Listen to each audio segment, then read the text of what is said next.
चले जाते हैं तो बैंड बाजे वगैरह के साथ जाते हैं, महोत्सव की तरह मनाते हैं इसको। ये भी एक कर्म है, ये भी एक संस्कार है। 16 संस्कार में एक संस्कार ये भी आता है, इसकी भी तैयारियां करनी चाहिए। लेकिन जीवन भर लोग तैयारी करते हैं, जो अंतिम संस्कार होता है उसको भूल जाते हैं। अपनी ही तैयारी अपने नहीं करते, दूसरों की तैयारी में इतना मन लगाते हैं, नाचते फिरते हैं, गाते फिरते हैं, ये ले आओ, वो लाओ, इनको बुलाओ, ये कमी नहीं रहनी चाहिए, ऐसा सहरा, ऐसी चुनरी। और ठाकुर जी के पास जाने की कोई तैयारी नहीं, वहां के परीक्षा में पहले ही फेल हो जाते हैं। घर की सारी परीक्षाएं में, पूरे जीवन की जो परिवार के लिए क्या उसके परीक्षाएं में पास होते जाते हैं। जो खुद की परीक्षा है, दूसरों की परीक्षा दिलवाते दिलवाते अपनी परीक्षा ही फेल कर जाते हैं। ऐसा कर देते हैं। परीक्षित को श्राप मिल गया, सारे संत ऋषि महर्षि एकत्रित हुए, परीक्षित जी भी बैठे। परीक्षित ने व्रत लिया कि अब मैं 7 दिन कुछ भी ग्रहण नहीं करूंगा, मेरी मुक्ति किस प्रकार हुई होगी। संतों के चरणों में गिर पड़े, हाथ जोड़ के सबसे प्रार्थना करने लगे, आप लोग कोई मार्ग बताइए। सभी लोग विचार में पड़े हुए हैं, ऐसा कौन सा उपाय है कि 7 दिनों में परीक्षित को मुक्ति मिल सके। सब लोग बैठे हुए थे और तब सभी लोगों ने क्या देखा, सामने से एक प्रकाश दिखाई दिया। सबकी दृष्टि उस मार्ग पे पड़ी जहां से वो प्रकाश आ रहा था। परम वैष्णव, परम ब्रह्म, भगवान शंकर के अवतार शुकदेव जी परीक्षित को कथा सुनाने के लिए पधार गए हैं। परीक्षित बैठे हुए हैं, हाथ जोड़ करके अपनी मुक्ति के विषय में सोच रहे हैं। सारे संत ऋषि महर्षि उठ करके खड़े हो गए शुकदेव जी के स्वागत के लिए। सभी शुकदेव जी की जय जयकार करने लगे। बोलिए शुकदेव जी महाराज की जय।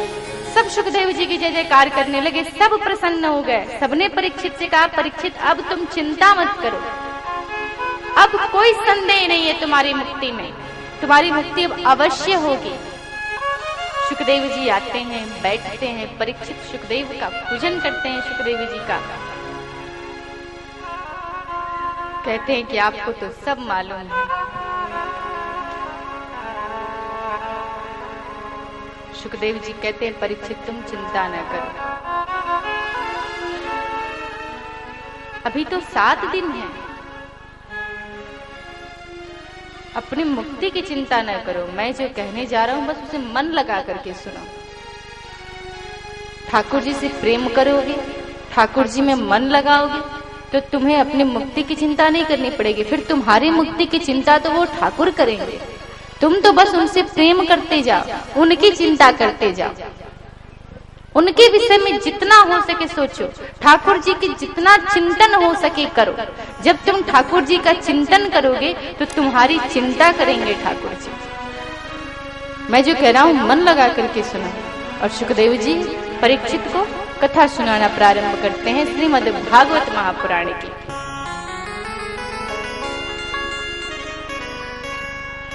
पहले उनके पूर्वजों के विषय में बताना शुरू किया।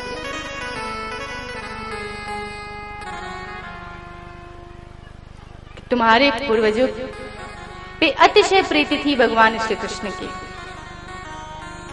एक बार भगवान श्री कृष्ण पांडवों की तरफ से आए संधि का प्रस्ताव लेकर के दुर्योधन के पास।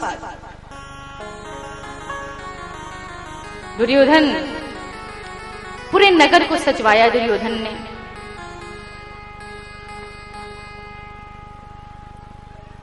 शंख, नगाड़े, सहनाइयां सबकी व्यवस्था करवाई, क्योंकि भगवान श्री कृष्ण पधारने वाले हैं, द्वारिका के राजा हैं।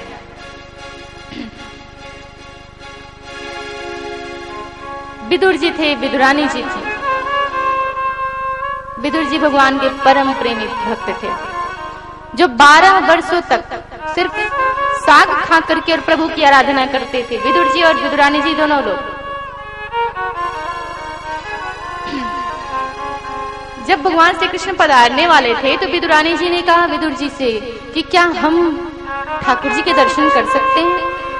विदुर जी ने कहा हाँ, क्यों नहीं कर सकते।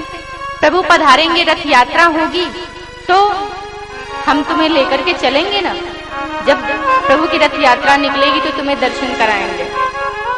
बड़ी प्रसन्न हुई विदुरानी, पुनः कहा क्या प्रभु हमारे घर आ सकते हैं? विदुर जी ने कहा ये तो नहीं बता सकता, इतने पुण्य तो हमें नहीं लगता हमारे उदय हो गए हैं कि ठाकुर जी हमारे घर आए। कहा कोई ऐसा उपाय करो ठाकुर जी हमारे घर आ जाए। कहा ये नहीं कह सकता, लेकिन तुम्हें दर्शन अवश्य कराऊंगा। प्रातः काल की बेला हुई, शंख नगाड़े शहनाइयां एक तरफ बज रही हैं, एक तरफ लोग हाथों में फूल लेकर के भगवान श्री कृष्ण पे वर्षा कर रहे हैं। प्रभु की रथ यात्रा आ रही है और विदुरानी जी ने देखा, विदुर जी ने देखा, भगवान श्री कृष्ण ने विदुरानी जी को देखा और नेत्रों से इशारा भी कर दिया कि हम आपके घर आएंगे।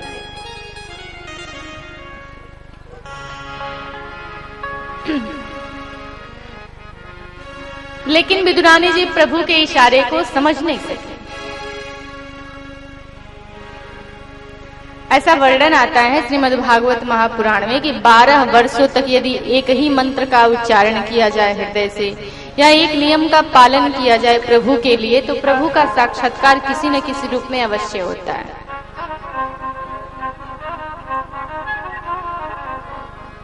तो विदुर जी ले गए, विदुरानी जी से इशारे में कह दिया प्रभु ने कि काकी मैं आपके घर आऊंगा।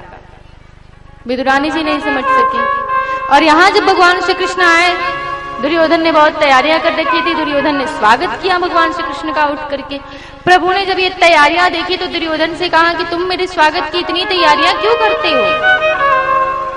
मैं यहाँ द्वारिका के राजा की हैसियत से नहीं आया हूँ,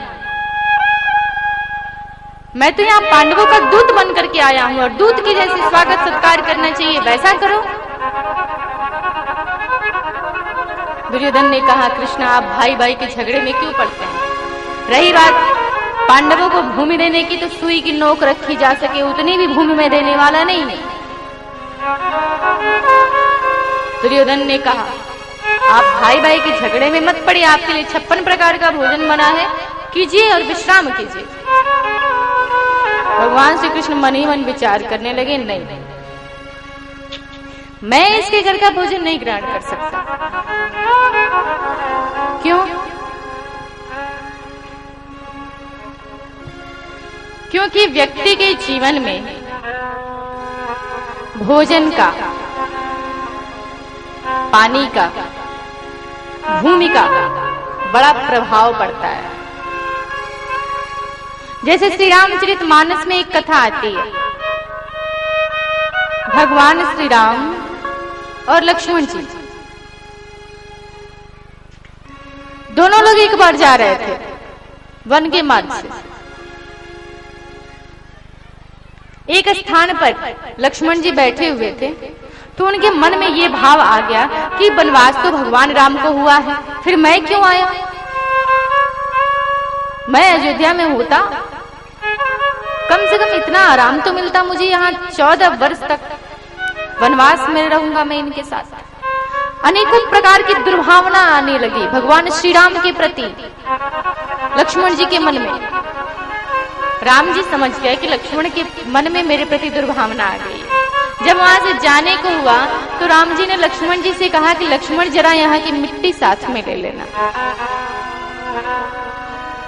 लक्ष्मण जी नहीं समझ सके, मिट्टी को उठा लिया और जब जाने लगे, जब मिट्टी की पोटली को नीचे रखे तो लक्ष्मण जी विचार करने लगे कि प्रभु के इतने कोमल चरण, प्रभु का इतना कोमल शरीर, और कैसे मां कैकेयी ने वनवास दे दिया। लेकिन जब भी उस मिट्टी को उठाएं तो उनके मन में ये भावना आ जाए कि वनवास तो इनको हुआ है, मैं क्यों आया? मुझे तो अयोध्या में रहना चाहिए था। इनके मन की भावना को राम जी समझ गए। लक्ष्मण जी ने कहा, प्रकट किया अपने मन की भावना को कि भैया ये मेरे साथ क्यों हो रहा है ऐसे? जब भी इस मिट्टी को उठा रहा हूं तो आपके प्रति मन में दुर्भावना आ जा रही है। जब इस पोटली को नीचे रख रहा हूं तो मेरा हृदय करुणा और भाव से भर जा रहा है आपके और भाभी जी के प्रति। भगवान राम ने कहा, लक्ष्मण ये तुम्हारा दोष नहीं है, वो उस मिट्टी का दोष है। कहा क्यों? कहा ये मिट्टी जिस स्थान की है ना, वहां सुंद और उपसुंद दो राक्षस रहते थे, दोनों भाई थे। दोनों ने कठोर तपस्या करी, भगवान से वरदान मांगा, ब्रह्मा जी से अमरता का वरदान दे दो।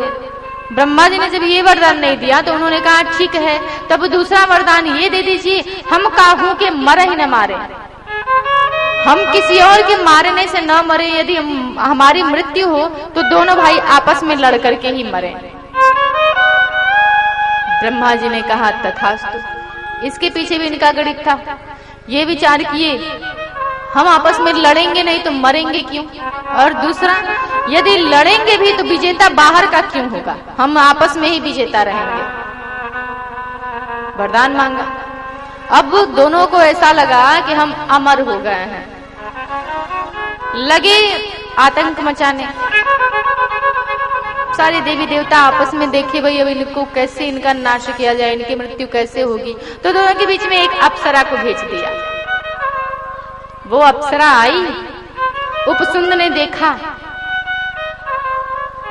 तो सुंद से कहा भैया देखो कितनी सुंदर है, मैं सोचता हूँ इससे विवाह कर लूं। सुंद ने कहा उपसुंद तुझे लज्जा नहीं आती, तू मुझसे छोटा है, अपने भाभी को ऐसे नजर से देखते हैं, ये तेरी भाभी लगेगी। उपसुंद ने कहा नहीं भैया पहले मेरी दृष्टि पड़ी है, इससे मुझे विवाह कर लेने दो। सुंद ने कहा मैं बड़ा हूँ, पहले मेरा विवाह होना चाहिए, मुझे विवाह करने दो। दोनों ने कहा चलते हैं उसी से पूछ लेते हैं वो किससे करना चाहती है। उसके पास गए, पूछा आप किससे विवाह करना चाहती हैं।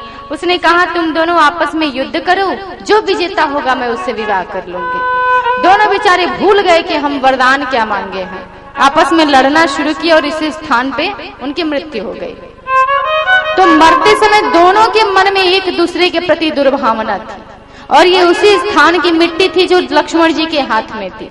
राम जी ने कहा कि ये मिट्टी का प्रभाव है, वो मिट्टी दूषित है, वहां भाई भाई मरे थे आपस में एक दूसरे के प्रति मन में दुर्भावना करके, इसलिए तुम्हारी जब भी मिट्टी पास रह रही है तो भाई के प्रति मन में दुर्भावना आ जा रही है। इसलिए आप जब भी देखते होंगे घर का निर्माण होता है, नया गृह बनवाया जाता है तो उसका गृह प्रवेश करवाया जाता है, शुद्धि करवाई जाती है, पूजन करवाया जाता है कि कहीं कोई अशुद्धि रह गई हो भूमि में तो वो शुद्ध हो जाए, क्योंकि इसका प्रभाव पड़ता है व्यक्ति के जीवन में, अच्छे वातावरण का प्रभाव पड़ता है।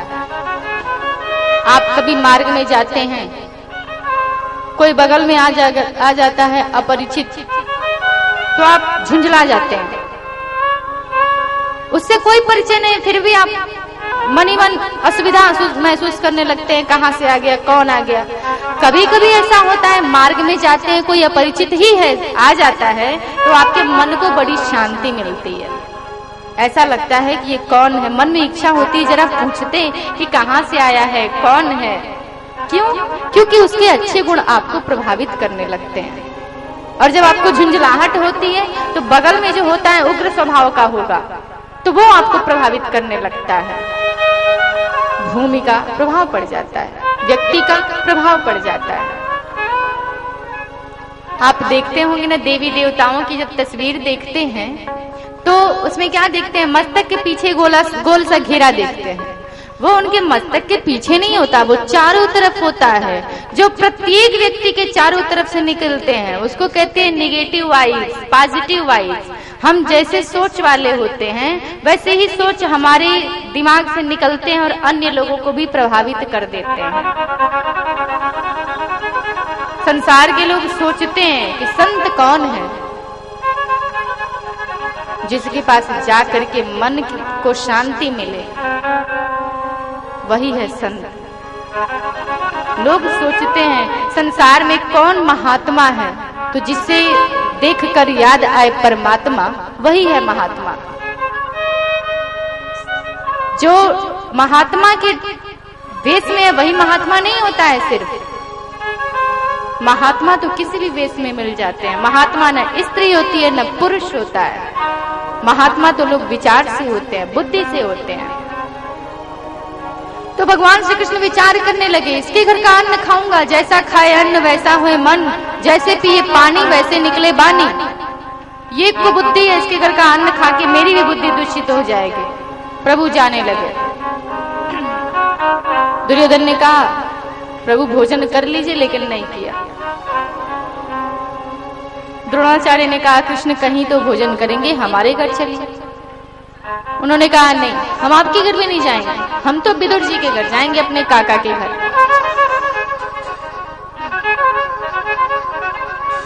और प्रभु विदुर जी के घर की तरफ बढ़े। विदुरानी जी बैठी हुई थी।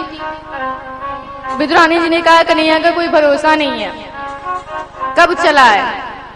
वैसे तो जानती हूँ वो आएगा नहीं, इतने पुण्य नहीं है, लेकिन अगर अचानक आ ही गया तो हम तो साग खाते हैं क्या, उससे भी यही खिलाएंगे। विदुर जी ने कहा नहीं, मैं जाता हूँ, कुछ व्यवस्था कर लेता हूँ, आ जाए तो ठीक, नहीं आए तो भी ठीक। दर्शन तो हमने कर ही लिए। विदुर जी चले गए और इधर विदुरानी जी बैठ करके कीर्तन करने लगे। कहते हैं जब कीर्तन में अतिशय तन्मयता होती है तो ठाकुर जी का आगमन होता है। ऐसी तन्मयता जब उस सामने ठाकुर जी स्वयं आकर के खड़े हों और मालूम ना हो कि सामने कौन है। विदुरानी जी के कीर्तन में ऐसी ही तन्मयता थी। बैठी हुई थी, ठाकुर जी दरवाजे पे आ गए। हमारे बाके बिहारी लाल, दरवाजा खुला हुआ है, बार बार बोलते हैं काकी मैं अंदर आ जाऊं, काकी मैं अंदर आ जाऊं, लेकिन विदुरानी जी ऐसे कीर्तन कर रही हैं कि उनको मालूम ही नहीं है कि दरवाजे पे भी कोई खड़ा है। कि आजू हरि आए विदुर घर पावना